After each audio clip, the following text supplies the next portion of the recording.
Hey guys, what's up? Welcome back here to today's edition of Intuitive Angling, and really appreciate you guys checking out today's video and spending some time with me today. Guys, today what I want to do, I want to give you all a demonstration on how to manipulate and work a wide range of lures out there. I sort of want to go through, probably a dozen or maybe even more different type of lures like spinnerbaits, chatterbaits, crankbaits, worms, glide baits, whatever. And I'm going to show you guys how to put action on it. I'm going to actually show you how I like to reel them, how the wrist manipulation that I use and the action that I put on them.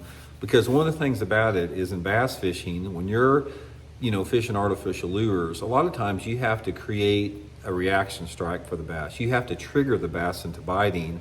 I don't care if it's a slow lure or a fast lure, how you manipulate that lure and the action and cadence and rhythm that you put on that lure, it makes all the difference in the world as far as triggering a bass to strike. Because a lot of times bass will, a lure gets their attention, through just a variety of different retrieves, and it takes a special rhythm or retrieve or cadence to actually get them to commit to bite that lure. So we're going to go over that in today's video. This is one of those videos that's going to help you out a lot. It's like some videos more than others, but this is one that's going to help you out big time in the long term. So I hope everybody enjoys this particular episode. Also, guys, if you do like the content of Intuitive Angling, I'd just like to invite everybody to please consider hitting that subscribe button. Free and easy to do so, guys. We only have like 30% of y'all that are subscribed to the channel right now, so that'd help the channel out if you could hit that subscribe button. Really pushes it on the algorithm. And also, guys, I will link in my Tackle Warehouse link in the description some of my favorite rods and reels as far as the action goes. One I like to show you guys real quick is this Abu Garcia Zad Attack reel, guys. I got this at Tackle Warehouse just like you guys do. This is a lot of the proceeds from this reel sale through Tackle Warehouse goes to our military veterans and first responders. It's a really good reel. It's one of my favorites, so I'm going to use that for this demonstration today. So link in the description for that. Really appreciate it. Okay, guys, let's go through that. I'm going to set the camera down here where you guys can see it a little bit more, and I'm just going to go through a wide range of lures, different type of retrieves that I like to use for my fishing. So the first thing I want to do, guys, is I want to talk about, let's start out with some crankbait fishing, different type of crankbait retrieves. So there's a lot of different retrieves that you can use for crankbait based upon the time of the year. Here's some of my favorite ones. It's like I'll sort of go through the season as far as different times of year with water temperatures, because how I reel a crankbait and the action I put on it has a lot to do with the water temperature. So let's say, for example, we're cranking when the water temperature's in the 40s or 50s, cold water cranking. One of my favorite ways to do that, guys, is I'll cast out there, and I'm always using some type of a slower medium retrieve like that, with a cold water crankbait. I'm usually got my rod tip pointed down, slow medium retrieve. And what I like to do also is I'll retrieve it like that a little bit, and then sometimes I'll pull it like that and then take up the slack and start reeling it real slow and pull it like that. And there's something about, I don't know what it is, but there's something about that slow pull and retrieve on a crankbait that works really, really good. Now, the dirtier, the colder the water, the shallower you want to work it. But like any other crankbait fishing, guys, crankbaits is all about hitting the bottom. So when you're cranking, the speed of your retrieve on the crankbait, you have to reel it fast enough to get that bait to hit the bottom. So always use a bait in the early spring and the late winter that goes a little bit deeper than what you think that it should.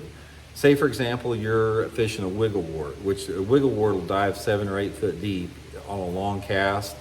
But if you're targeting that zone that's like 3 to 5 foot, that's what you want with it, because by using that slower retrieve on that shallower water, you'll be able to always make contact with the bottom. So that's one of my favorite techniques for fishing a crankbait during the pre-spawn. Same with a lipless crankbait. Lipless crankbaits are pretty good in the early spring. It's the same deal, guys. With a lipless, I throw it out there, I'm slow reeling it, and a lot of times on a lipless, I'll let it hit the bottom and I'll pump it up like that, and then pull it a little bit, but I'll just throw it out there. Normally, I do let it hit the bottom when it's cold on a lipless, and I'll start reeling, pump up a little bit, maybe pull, nice slow retrieve, let it fall back down to the bottom, pump it up a little bit. That seems to work pretty good with me on that situation. Now, as it gets a little bit warmer, now we're talking about crankbaits right now, as it gets a little bit warmer, say when that water temperature starts to get up in the 70s, I'm completely changing my speed of retrieve and the way that I work a bait, because as that water temperature gets warmer, like in May, June, July, August, something like that, you're transitioning from that slow medium retrieve to a medium fast retrieve with a more pronounced stop and go. So let's say, for example, if I'm fishing a deep diving crankbait, or if I'm fishing a square bill crankbait around shallow water targets and that water temperature is warmer in the 70s and 80s, I'm going to be throwing it out there and I'm going to be fishing faster, like a faster stop and go retrieve, just like that. 5, 6, 7 cranks, stop. 5, 6, 7 cranks, stop, like that. Really trying to get that bait to work a little bit faster to create that reaction strike. So that speed of retrieve, always keeping it moving, always keeping it with erratic action, never just reeling it just like that all the time. You always want to do those little half turns like that, and that's really going to help generate a lot of strikes on those crankbaits in those particular situations. Okay, now let's go to something like, let's talk about a swim bait a little bit on this. Swim bait fishing, for the most part, depends on the type of swim bait you're using, size of swim bait, but anytime that I'm using a swim bait like over 3 inches, say a 3-inch swim bait, 4-inch swim bait, Megabass mag draft, something like that, most of the time I'm throwing it out there and I'm pointing the rod tip straight at the bait. I find that I get better reaction by doing that, because the way that I'm going to talk about reeling it here. But I'll throw that swim bait, doesn't matter if it's a mag draft or a 3-inch swim bait, I'm using a slow retrieve with that swim bait. And the key on a swim bait is you want to reel it slow enough to get that tail waggling. You don't want to reel it any faster, because if you reel it faster, they tend to run up to the side. So run your swim bait along the boat and see what type of speed you have to go just to get it fast enough to get that tail waggling. So I'm pointing my rod tip at the swim bait, slow retrieve, and then once in a while I'm doing a half turn like that, and then I'll stop it and let it go down a little bit. Back to slow retrieve, 1, 2, 3, 4, 5, and then just like a half turn. And sometimes on a swim bait, those bass will be following that swim bait and they see that real uniform action of it, and then you give it that little half turn like that and it speeds up a little bit and they'll come out and grab it like that. It's a really good way with it. Okay, glide bait. A glide bait's another bait we'll talk about. Sort of a unique, action that you're going to need. Now, most glide baits, guys, let me grab one off of here and show you. Most of them, when you reel them, if you reel a glide bait straight through the water, just like a straight retrieve, this glide bait's going to go just like this. But if you put some action on it, like a jerk bait, it's going to be reeling like this, and then you're going to jerk it, and it's going to go like that real fast, and it's going to go back like that, and then back like that. That's what triggers a strike on a glide bait. So when you're working that glide bait, you throw it out there and reel it down a couple times, and then just start going like this, like a slow moving jerk bait, like boom, boom, boom, boom, like that. A slow retrieve, but you want to do that slow jerk bait. And what that's going to make it do, it's going to go just like that, like almost like a jerk bait. And sometimes also, let's say for example, I throw it out there and I'm going boom, boom, boom, and I see a fish tracking it, like it's looking at that bait, then I'll just work it fast, go boom, boom, boom. So I'm working it like this, boom, boom, I see a fish behind it, then I speed it up like that. And a lot of times speeding it up like that will generate that strike from it in a big way. Okay, go over a couple different slow baits like this. Let's talk about some jigs and worms, all that type of stuff.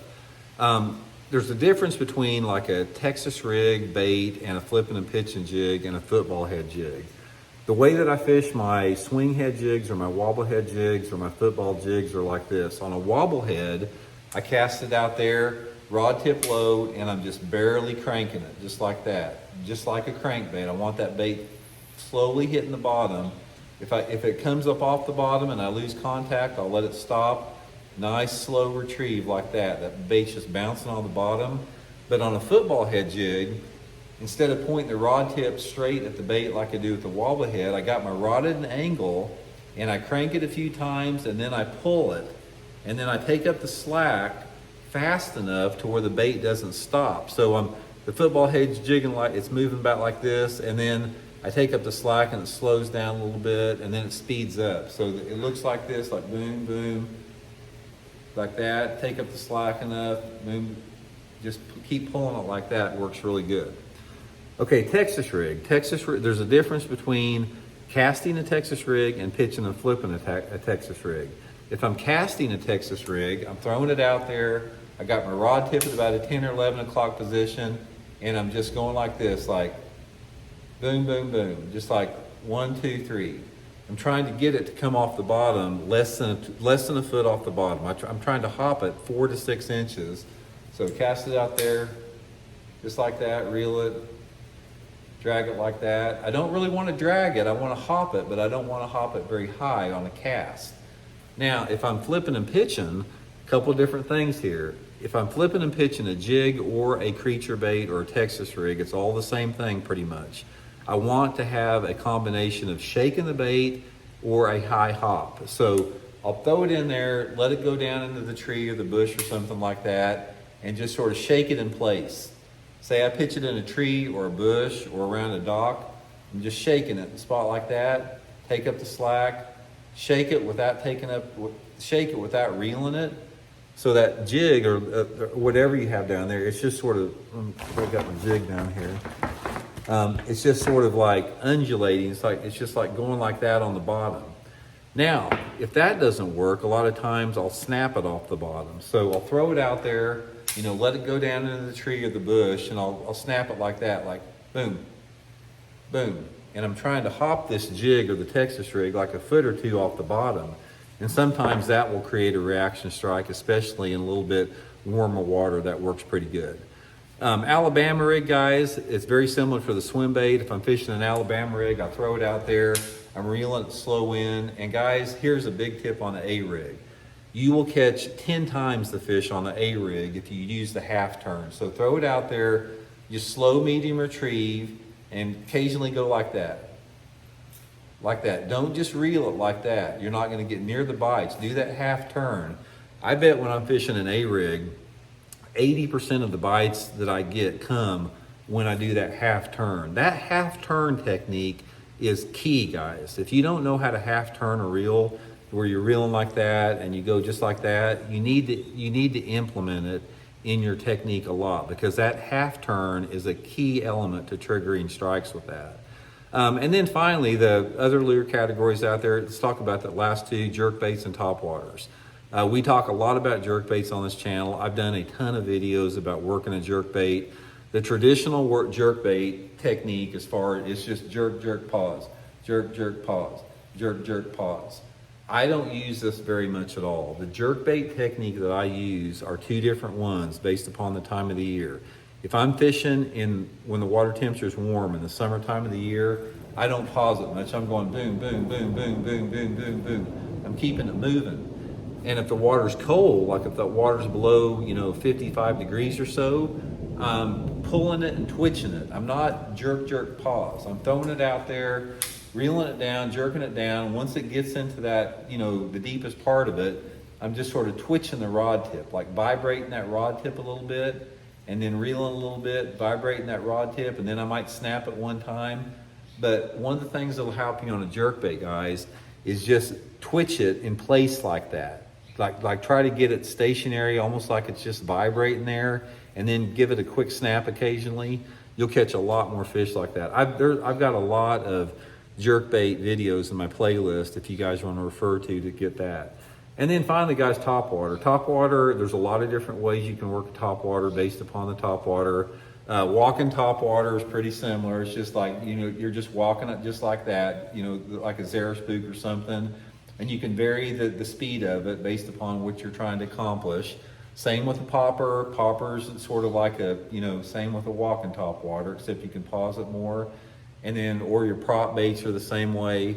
Buzz baits and whopper ploppers, that's a straight retrieve. It's just pretty much straight. I do use a stop and go on a whopper plopper and a buzz bait too.